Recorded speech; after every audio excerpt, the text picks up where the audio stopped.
যে এই ঝামটপুর নৈহাটির কাছে একটা গ্রামে তিনি নিত্যানন্দ রামকে দেখছেন। স্বপ্নতে নিত্যানন্দ প্রথম দেখে দণ্ডবোধ হয়ে তার চরণে পড়ে গেছেন। আর যখন কৃষ্ণদাস কবিরাজ গোস্বামী দণ্ডবোধ হয়ে নিত্যানন্দ চরণে পড়েছেন, তখন তিনি কি করেছেন, তার চরণ কমলে তার মাথার উপরে শির ধারণ করেছেন। ধারণ করে বলছেন, উঠা উঠা, উঠা উঠা বলে যখন বলছেন নিত্যানন্দ প্রভু, কৃষ্ণদাস কবিরাজ গোস্বামী তো দেখছেন চরণে পড়েছিলেন, চমৎকার দেখছেন। তারপরে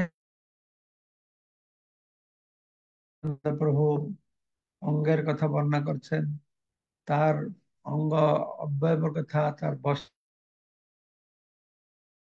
পরিধানের কথা, কর্ণকুণ্ডল, নুপুর, পুষ্পমালা, চন্দন চর্চিত শরীর, হ্যাঁ, এবং সে কিভাবে তার মুখমন্ডল হচ্ছে কোটি চন্দ্র আরো উজ্জ্বল, আর তিনি তাম্বুলে চর্বণ করেছেন, তার দাঁত গুলো ঈষৎ ঈষৎ লাল হয়ে ডালিম বীজের মতো লাগছে দেখতে। তো প্রেমে মত্ত অঙ্গে ডাহিনে বামে দোলে, সেই নিত্যানন্দ প্রভু এরকম ডানে বামে এরকম দুলছেন, আর কৃষ্ণ কৃষ্ণ বলে গভীর জোরে আওয়াজ করছেন। ঠিক আছে? তো এইভাবে তাকে দর্শন করছেন। সব পারিষদ গণরা হয়েছেন, গোপবেশের সবাই কৃষ্ণ কৃষ্ণ নাম করছেন। কেউ হয়তো বাঁশি বাজাচ্ছে, কেউ নাচছে, কেউ গাইছে, কেউ তাম্বুল দিচ্ছে, কেউ চামড় ঢোলাচ্ছে। নিত্যানন্দ স্বরূপের দেখিয়া বৈভব, কিবা রূপ গুণলীলা অলৌকিক স্বর।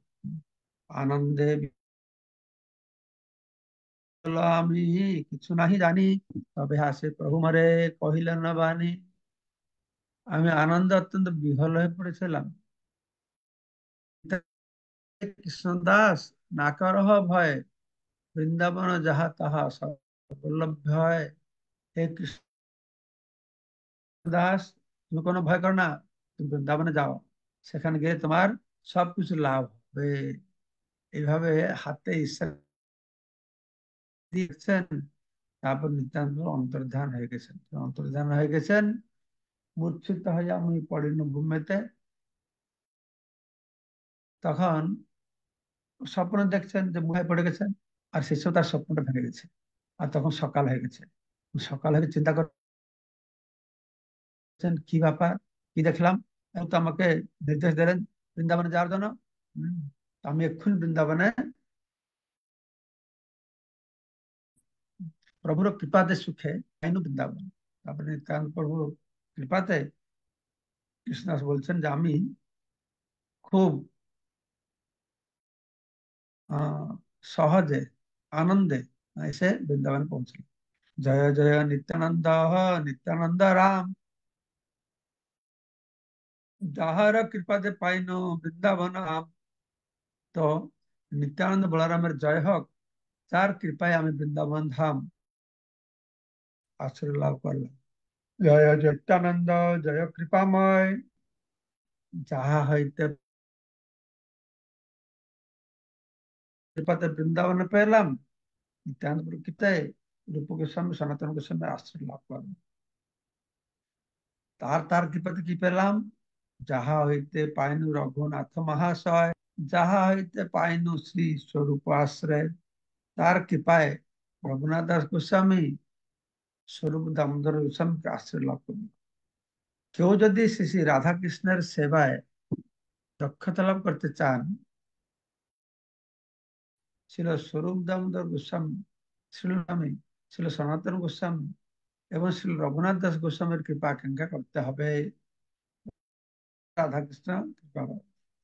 নিত্যানন্দ প্রভুর কৃপার প্রভাবেই কেবল গোস্বামীদের চরণাশ্রয় লাভ করা যায়। এই দুটি শ্লোকে গ্রন্থকার এই তত্ত্ব বিশ্লেষণ করেছেন যে নিত্যানন্দ কৃপাতে কি হবে না, গোস্বামীদের কৃপা লাভ করা যাবে, আর গোস্বামীদের কৃপা লাভ কি হবে, রাধা কৃষ্ণ কৃপা। সনাতন কৃপায় ভক্তির সিদ্ধান্ত, শিরূপ কৃপায় পাইনু ভক্তি রস প্রান্ত। তো সনাতন গোস্বামীর কৃপাতে ভক্তির সিদ্ধান্ত আমি বুঝতে পারছি, আর রূপ গোস্বামী কৃপায় ভগবত ভক্তের অমৃত, অপূর্ব অমৃত আমি আস্বাদন করতে পেরেছি। ভক্তিতত্ত্ব বিজ্ঞানের শিক্ষক ছিল সনাতন গোস্বামী সিদ্ধ।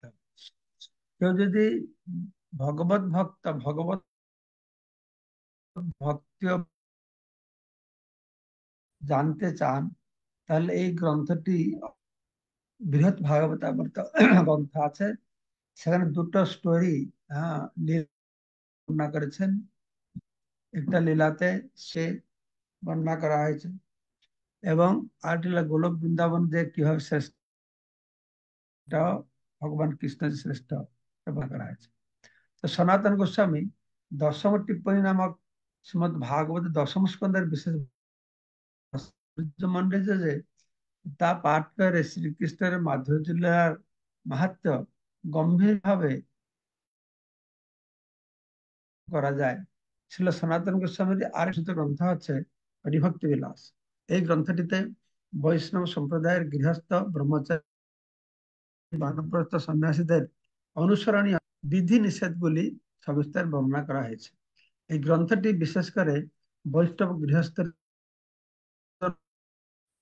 বিলাপ পুষ্পাঞ্জলি নামক প্রার্থনার ষষ্ঠ শ্লোকে ছিল সনাতন গোস্বামীর প্রতি তার কৃতজ্ঞতা ব্যক্ত করে বলেছেন, বৈরাগ্য যোগ বৈরাগ্য যোগ ভক্তি রসম যত্নৈর অপায়ন মা আপায়ন মাম অনভি কৃপাম বুদ্ধির্য পর দুঃখ দুঃখী সনাতনম স্তং প্রভুম আশ্রয়াম। বৈরাগ্যযুক্ত ভক্তির অমৃত আমি পান করতে চাইছিলাম না। তো এটা বিলাপ উদ্ধৃতিতে কৃষ্ণ রঘুনাথ দাস বলছেন, সনাতন গোস্বামী তারা কৃতজ্ঞতা জানতে যে বৈরাগ্য যুক্ত পান করতে চাইছিলাম না। ছিল সনাতন গোস্বামী তার অহেতুক কৃপার প্রভাবে আমাকে তা পান করিয়েছিলেন। যদিও আমার পক্ষে তা পান করা সম্ভব ছিল না, তাই তিনি হচ্ছেন কৃপার পারাবার। জীবের প্রতি তিনি অত্যন্ত কৃপাময়, তাই গভীর শ্রদ্ধা পদ্মে আমার প্রণতি নিবেদন করি। শ্রীল কৃষ্ণদাস কবিরাজ গোস্বামীও শ্রী চৈতন্য চরিতামৃতের শেষ অংশে ছিল রূপ গোস্বামী, ছিল সনাতন গোস্বামী, ছিল যুব গোস্বামীর নাম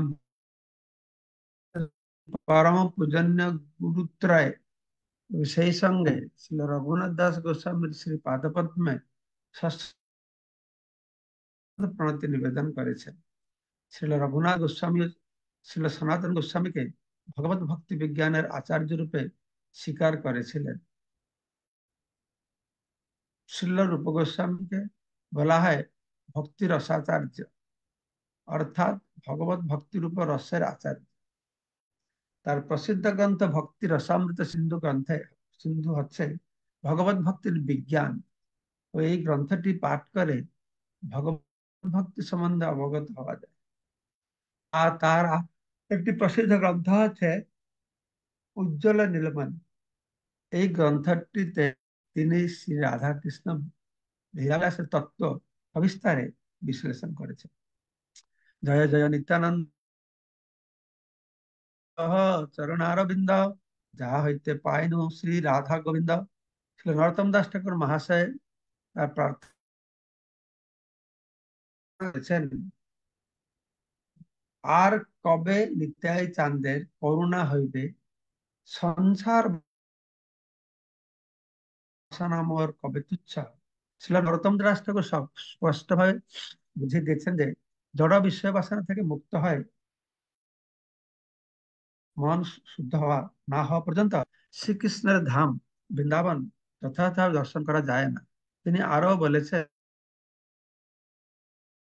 ষড় গোস্বামীর প্রদর্শিত পন্থা অনুসরণ না করলে শ্রী রাধা কৃষ্ণের অপ্রাকৃত প্রেমের তত্ত্ব হৃদয়ঙ্গম করা যায় না। আরেকটি কবিতায় ছিল নরোত্তম দাস ঠাকুর মহাশয় বর্ণনা করেছেন যে শ্রী নিত্যানন্দ প্রভু অহেতুক কৃপা ব্যতীত শ্রী রাধাকৃষ্ণ লীলা প্রবেশ করা যায় না। তো কৃষ্ণদাস কবিরাজ গোস্বামী তার দোজন্যত ভাবকে প্রকাশ করতে গিয়ে বলছেন, জগাই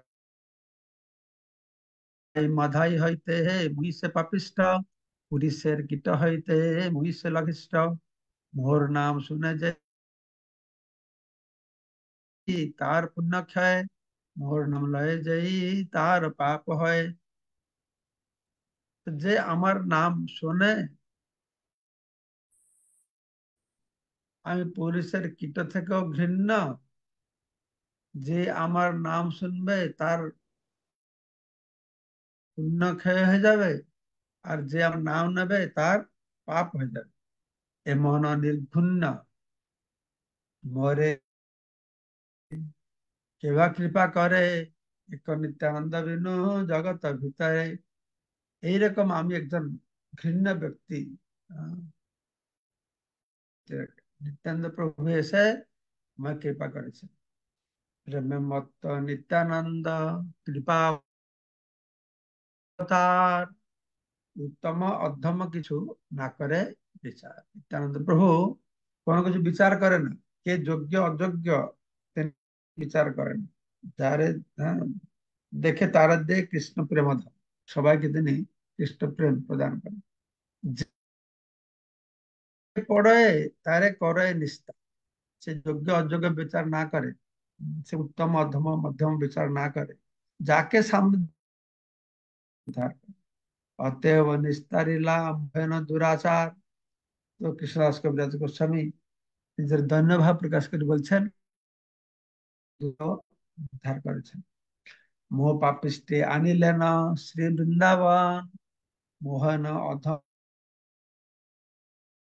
দিলা শিরূপচরণ। আমার মতন পাপিষ্ঠকে নিত্যানন্দ প্রভু বৃন্দাবনে পাঠালেন, আর বৃন্দাবন এসে আহ, রূপশ্রী রূপ গোস্বামী চরণে আমি আশ্রয় লাভ করলাম। শ্রী মদন গোপাল শ্রী রাধা গোবিন্দ দর্শন, কহিবার যোগ্য নহে এসব কথন। রাধা গোবিন্দ দর্শন হলো, মদন গোপাল দর্শন হলো, এই দর্শনের গোপন কথাগুলি যোগ্য আমি নই। বৃন্দাবন পুরন্দর মদন গোপাল, রাস বিলাসী সাক্ষাৎ ব্রজেন্দ্র কুমার। তো বৃন্দাবনের প্রধান বিগ্রহ শ্রী মদন গোপাল হচ্ছেন রাস বিলাসী সাক্ষাৎ ব্রজেন্দ্র কুমার। শ্রী রাধা ললিতার সঙ্গে রাস বিলাস, মন্মথ মন্মথ রূপে যাহার প্রকাশ। শ্রীমতী রাধারানী ললিতা প্রমুখ ব্রজ গোপিকাদের সঙ্গে তিনি রাস নৃত্য বিলাস করেছিলেন। তিনি হচ্ছেন মন্মথের মন্মথ রূপে নিজেকে তিনি প্রকাশ করেছেন। মন্মথ কামদেব কন্দর্পের শ্রীমদ ভাগবতম দশম স্কন্ধ 32 অধ্যায় 2 নম্বর শ্লোকে বলা আছে, তাসং আবির্ভূত শৌরি স্ময়মান মুখম ভুজ পীতম্বর ধর ভ্রী সাক্ষাৎ মন্মথ কামদেবেরও কামদেব পীতবাস পরিহিত ফুলের মালায় সজ্জিত কৃষ্ণ। তাসাং আবির্ভূত শৌরি, শৌরি মানে কৃষ্ণ, আবির্ভূত হলেন স্ময়মানম মানে হাসি হাসি হাসতে হাসতে, মুখাম্বুজম, মুখাম্বুজ মানে মুখপদ্ম, মুখকমল। তিনি কি পরিধান করেছেন? পীতবস্ত্র পরিধান করেছেন। পীতাম্বর ধর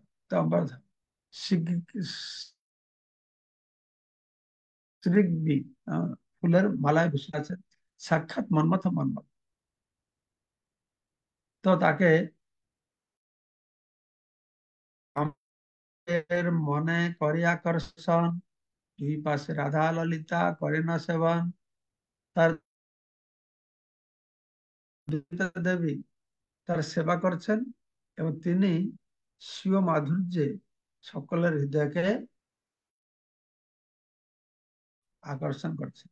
नित्यानंद दया मोरे तारे देखाइल श्री राधा मदन मोहने प्रभु कर से नित्यानंद प्रभु कृपा আমি শ্রী মদন মোহনকে দর্শন করলাম এবং মদন মোহনকে আমার প্রভু রূপে পেলাম। কৃষ্ণদাস কবিরাজ সম্বন্ধে মোধমে দিল শ্রী গোবিন্দ দর্শন কহিবার কথা নহে অকথ্য কথন, এসব কথা বলা যায় না। আমার মতো অধমকে তিনি রাধা গোবিন্দ দর্শন করালেন, এই কথা ভাষা বর্ণনা করা যায় না, আর তাছাড়া তা ব্যক্ত করার মতো বিষয় নয়। বৃন্দাবনে যোগপীঠে কল্প বনে রত্ন মণ্ডপতে হ্যাঁ রত্ন সিংহাসনে শ্রী গোবিন্দ বসিয়া আছেন ব্রজেন্দ্র নন্দন। শ্রী গোবিন্দ বসিয়া আছেন ব্রজেন্দ্র নন্দন মাধুর্য প্রকাশী করেন জগত মোহন। বৃন্দাবনে যোগপীঠে কল্পতরু বনে, বৃন্দাবন যোগপীঠে কল্পবৃক্ষের বনে রত্ন মণ্ডপে তার একটা রত্ন সিংহাসন আছেন, সেখানে ব্রজেন্দ্র নন্দন গোবিন্দ বসিয়া আছেন এবং তার মাধুর্য প্রকাশ করে তিনি জগৎকে মোহিত করছেন। বাম পার্শ্বে শিরাধিকা সখীগণ লঙ্গে রাধিকা লীলা প্রভু করে কত রঙ্গে। তার বাম পার্শ্বে রয়েছেন সখী পরিবৃতা শ্রীমতী রাধারানী, তাদের সঙ্গে শ্রী গোবিন্দ দেব নানা রঙে রাস আদি লীলা উপভোগ করে। যার ধ্যান নিজ লোকে করে পদ্মাসন, অষ্টাদশ অক্ষর মন্ত্রে করে উপাসন। যার ধ্যান ব্রহ্মা তার স্বীয় লোকে পদ্মাসনে উপবেশন করে নিরন্তর তার ধ্যান করেন এবং অষ্টাদশ অক্ষর মন্ত্রে তার উপাসনা করেন। যার ধ্যান নিজ লোকে করে পদ্মাসন, পদ্মাসন মানে ব্রহ্মা যে পদ্মাসন পদ্মর উপরে আসি অবস্থান করেছেন এবং অষ্টাদশ অক্ষর মন্ত্রে তার উপাসনা করছেন, ভগবান কৃষ্ণের উপাসনা করছেন। পদ্মাসন ব্রহ্মা তার নিজ লোক ଅଧିବାସୀଗଣ ସହ ଅଷ୍ଟାଦଶ ମନ୍ତ୍ର, ଅଷ୍ଟାଦଶ ମନ୍ତ୍ର হচ্ছে ক্লিং কৃষ্ণ গোবিন্দায় বল্লভায় স্বাহা। এই মন্ত্র দ্বারা তিনি কি করছেন, গোবিন্দের উপাসনা করছেন। যারা সদ্গুরুর কাছ থেকে দীক্ষাপ্রাপ্ত হয়েছেন ত্রিসন্ধ্যা গায়ত্রী মন্ত্র জপ করেন, এই ব্রহ্মলোকের আদিবাসীরা এবং ব্রহ্মলোকের নিম্নস্থ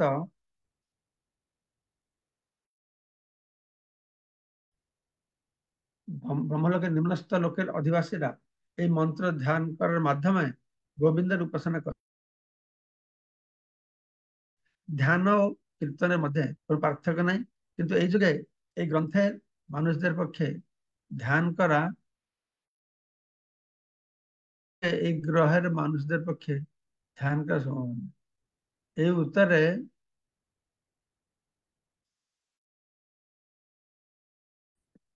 ধ্যান করা সম্ভব নয়। তাই উচ্চস্বরে হরে কৃষ্ণ মহামন্ত্র কীর্তন এবং অষ্টাদশ অক্ষর মন্ত্র জপ করা, ধ্যান করা এই যুগে সম্ভব নয়। ভগবানের নাম মন্ত্র জপ করতে হবে। ব্রহ্মলোক বা সত্যলোক নামক ব্রহ্মাণ্ডের সর্বোচ্চ লোকে বাস করেন। প্রত্যেক গ্রহলোকেরই একজন অধিষ্ঠাত্র দেবতা রয়েছেন। ব্রহ্মা যেমন সত্যলোকের অধিষ্ঠাত্র দেবতা, তেমনি স্বর্গলোকের অধিষ্ঠাত্র দেবতা হচ্ছেন ইন্দ্র এবং সূর্যলোকের অধিষ্ঠাত্র দেবতা হচ্ছেন সুদর্শন।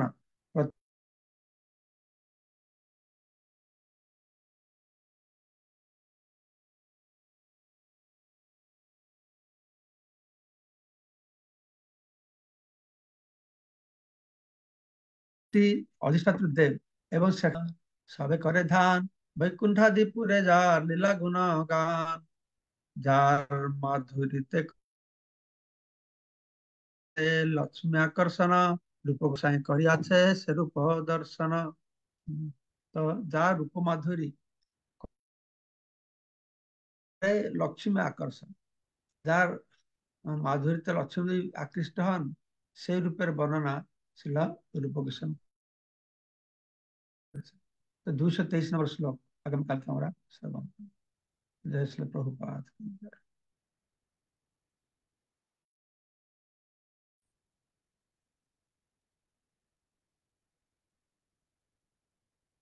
তো আজকে তো কোনো বেশি কিছু প্রশ্ন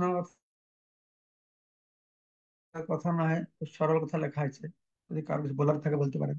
বলুন মঙ্গলময় প্রভু, কি বলছেন?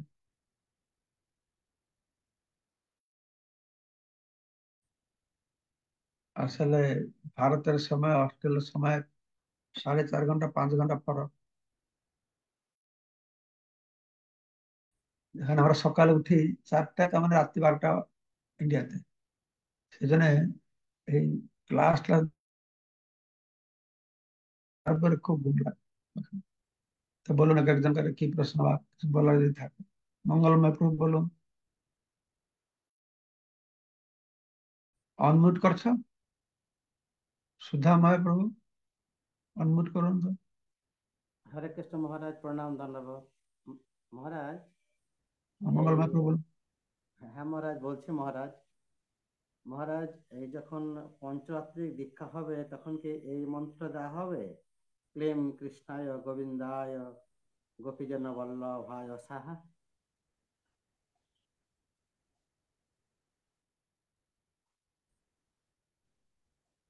হরে কৃষ্ণ মহারাজ। প্রশ্ন কি?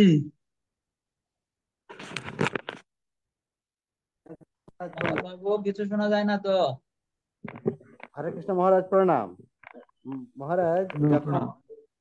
পঞ্চরাত্রি দীক্ষা হবে মহারাজ, তখন কি এই মন্ত্রটা গুরু মহারাজ দেবেন, এই যে ক্লিম ক্লিম কৃষ্ণায় গোবিন্দায় গোপীজন বল্লভায় সাহা, এটা কি জপ করতে হবে না? মানে ব্রাহ্মণ দীক্ষা সময়, ব্রাহ্মণ দীক্ষা সেই সময়, দ্বিতীয় দীক্ষা ব্রহ্মগায়ত্রের সঙ্গে আর কয়েকটা মন্ত্র আছে, তখন দেওয়া হবে। আচ্ছা মহারাজ। বিদ্যুৎ প্রভু বলুন।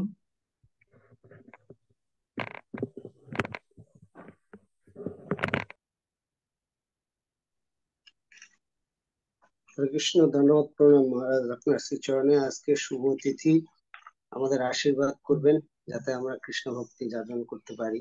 আপনার সঙ্গে প্রতিদিন আমরা অমৃতময় ক্লাস শ্রবণ করে অনেক উপকৃত হচ্ছি। তো মহারাজ, আমার ছোট্ট একটা প্রশ্ন। এই যে 203 নম্বর শ্লোকে,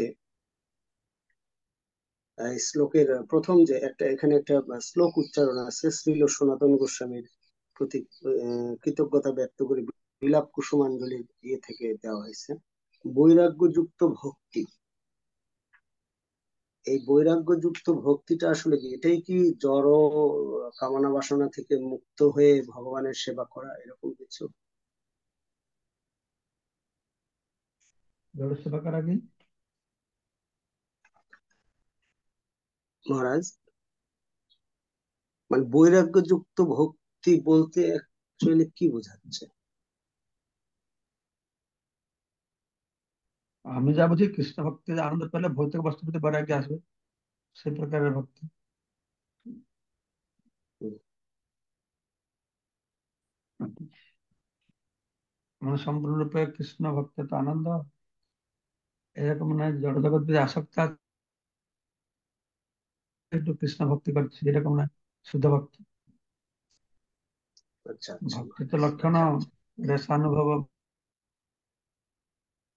ভক্তি, পরেশানুভব বিরক্তি। ভক্তি করবে, পরমেশ্বর অনুভব করবে, বিরক্তি আসবে, সে কথাটা বলছে। হুম,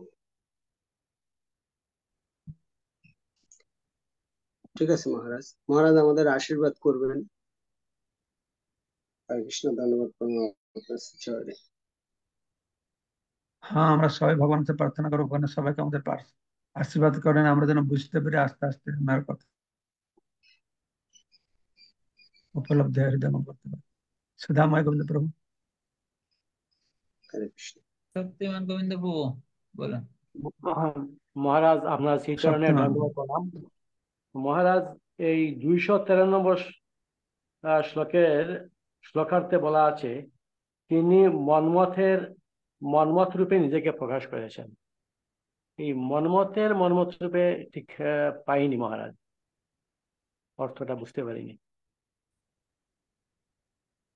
মহারাজ, শোনা যাচ্ছে কি?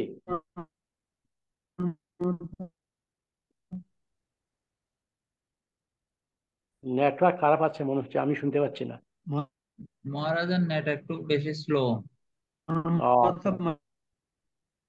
মানে আমার প্রশ্নটা হচ্ছে এই, আমার কথা শোনা যাচ্ছে না? মহারাজ আপনার আপনার আওয়াজটা সাউন্ড আসতেছে মহারাজ না ভালো করে। যে ভেঙে ভেঙে আসছে মহারাজ আওয়াজটা।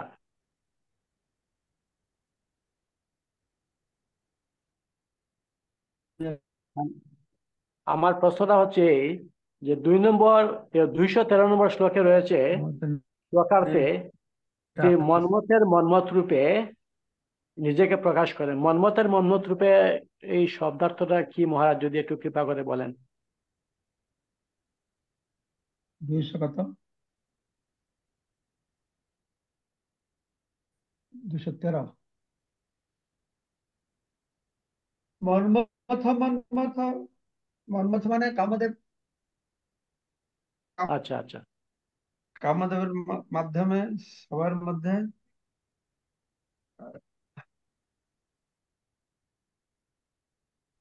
বাসনা জাগ্রত হয়, তো সে সবকে সুন্দর আকর্ষণীয়, তাকেও আকর্ষণ করে। কাম এভাবে আর কি। মন্মথ মন্মথ রূপে শ্রীমতী রাধারানী ললিতা প্রমুখ কাদের সঙ্গে তিনি রাসলিত বিলাস করেন, তিনি মন্মথের মন্মথ রূপে নিজেকে প্রকাশ করেন। ঠিক আছে মহারাজ, ধন্যবাদ। কামদেবেরও কামদেব, কন্দর্পেরও কন্দর্প। আচ্ছা আচ্ছা। কন্দর্প তো এই জড় জগতের মানুষের মধ্যে কাম ভাব সৃষ্টি করে, তাকেও মোহিত করে, এরকম একটা ভাব আছে। মন্মথ। ঠিক আছে, তাহলে আর কেউ আছে? ঠিক আছে মহারাজ, শুদ্ধময় প্রভু। সুধাময় প্রভু, সুধাময় কেশব প্রভু। হরে কৃষ্ণ মহারাজ, দণ্ডবাদ প্রণাম মহারাজ। তো অপূর্ব সুন্দর ক্লাসের জন্য ধন্যবাদ মহারাজ। ওই প্রশ্নটা আমারও ছিল, ওটা জানলাম একটা। আর একটা 176 নম্বর শ্লোকে বলছে একে তো বিশ্বাস অন্যে না করো সম্মান, হচ্ছে অর্ধ কুক্কুটির ন্যায় তোমার অপমান। তো এই অর্ধ কুক্কুটির ন্যায় এই ভাষাটার হচ্ছে মানেটা কি বলছে?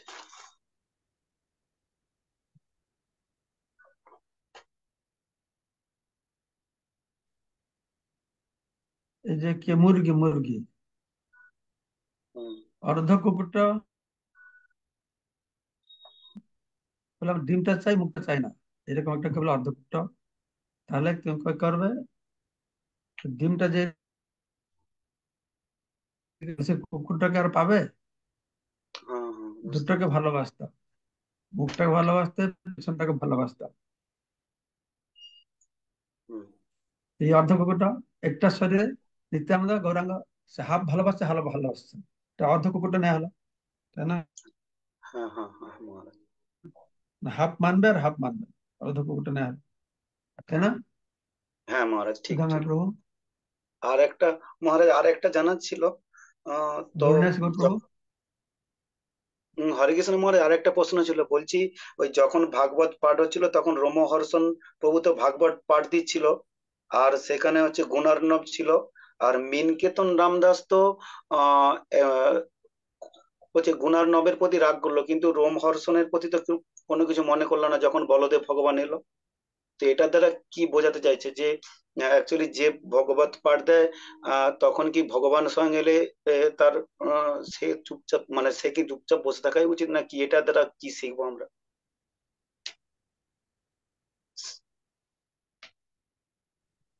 আপনার কথাটা হাফ কেটে এলো। হরে কৃষ্ণ মানে বলছি যে এই যখন রোমহর্ষণ প্রভু ভাগবত পাঠ দিচ্ছিলেন তখন হচ্ছে গুণার্ণব প্রভু ছিল, আর তখন হচ্ছে বলদেব ভগবান যখন পৌঁছালেন তখন গুণার্ণব হচ্ছে তাকে সম্মান প্রদর্শন করে প্রণাম করলো না। তো তখন কিন্তু হচ্ছে গুণার্ণব তাকে প্রণাম করেনি। তো সেই দিক দিয়ে কিন্তু মিনকেতন রামদাস কিন্তু আহ হচ্ছে গুণার্ণবের প্রতি রাগ করলেন, আর এদিকে হচ্ছে যে ওই হচ্ছে উম ইয়ে যে রোমহর্ষণের প্রতি রাগ করলো না। তো সেটা দ্বারা কি বোঝাতে চাইছি, কিন্তু দুইজনেই তো বলদেবকে প্রণাম রোমহর্ষণ করলো না। তো একজনের প্রতি রোম- হচ্ছে রাগ করলেন, আর একজনের প্রতি প্রতি তো রাগ করলেন না, এটা বুঝতে পারছি না। তোমার কথা কেটে এসে তো হাফ বোঝা যাচ্ছে। কি বলছো মুকুন্দা, তুমি শুনতে পারছো? মহারাজ কথা তো ক্লিয়ার কি আছে, বলছে? আপনার ওখানে নেটওয়ার্ক স্লো বেশি, সেজন্য আপনি বুঝতে পারছেন না, আপনার কথাও আমরা ভালো করে বুঝতে পারছি না। ওই যে বল, একজনের উপর রাগ করলো, একজন রাগ করলো না। রাগ করলো না কার হ্যাঁ, উপরে? রাগ তো করলোই। না রাগটা বলদেব ইয়ে যে রোম হর্ষণের প্রতি রাগ করলো না তো। করলো না। বলদেব তো না রোমহর্ষণ রোম রাগ হর্ষণ, করে। বলদেব রোমহর্ষণ রাগ করে তাকে মেরে ফেললো, কুশগ্রাসে স্পর্শ করে। ও কেন আচ্ছা, উঠলো না? ও মহারাজ ঠিক তো আছে। এখানে বলছে যে, আসলাম তুমি এসে আমাকে সম্ভাষণ জানাচ্ছ না, তখন সেই দৃষ্টান্ত দিচ্ছে। এই রোমহর্ষণের মতন তুমি এসে আমাকে সম্মান দিচ্ছ না, সে কথা তিনি বলছেন। আচ্ছা আচ্ছা ঠিক আছে মহারাজ, প্রণাম প্রণাম। ঘুষ ঘাস দিয়ে ঠিক আছে তাহলে, সবাইকে অশেষ ধন্যবাদ আজকে চৈতন্য চরিতামৃত পাঠে যোগদান করবার জন্য। বাঞ্ছা কৃপা সিন্ধু ব্যবচ পতিতানাং পাবনেভ্যো বৈষ্ণবেভ্যো নমো নমঃ। अनंत कोटि वैष्णव वृंदा के जय गुरु शिल प्रपात के हिसलेने भक्त पुरुषोत्तम साई महाराज के আমরা আমাদের পরমাত্ম গুরু মহারাজের সুস্থতা কামনায় সকলে অক্ষয় তৃতীয়া তিথিতে বেশি করে আজকে জপ করব। আমরা সবাই মিলে একবার হরি নামের মাধ্যমে প্রার্থনা করব। জয় শ্রীকৃষ্ণ জয় চৈতন্য শ্রীকৃষ্ণ প্রভু চৈতন্য নিত্যানন্দ প্রভু নিত্যানন্দ অদ্বৈত গদাধর শিবাসাদি গৌর ভক্তবৃন্দ। হরে কৃষ্ণ কৃষ্ণ কৃষ্ণ হরে হরে, হরে রাম রাম রাম হরে হরে। जय अक्षय तृतीया महामहोत्सव की, जय भगवान महादेव की, जय प्रहलाद प्रभुपाद की, जय पंचतत्व भगवान की, जय जय राधा माधव जगन्नाथ बलदेव सुभद्रा महारानी की, জয়। चैतन्य चरितामृत क्लास उपस्थित गौर भक्त मंडल की, जय निताय गौर सीतानाथ परमानंदे हरे हरे। সবাই ভালো থাকুন, সুস্থ থাকুন। এখানে তাহলে কি হলো, ঠিক আছে রাখেন তাহলে। ঠিক আছে।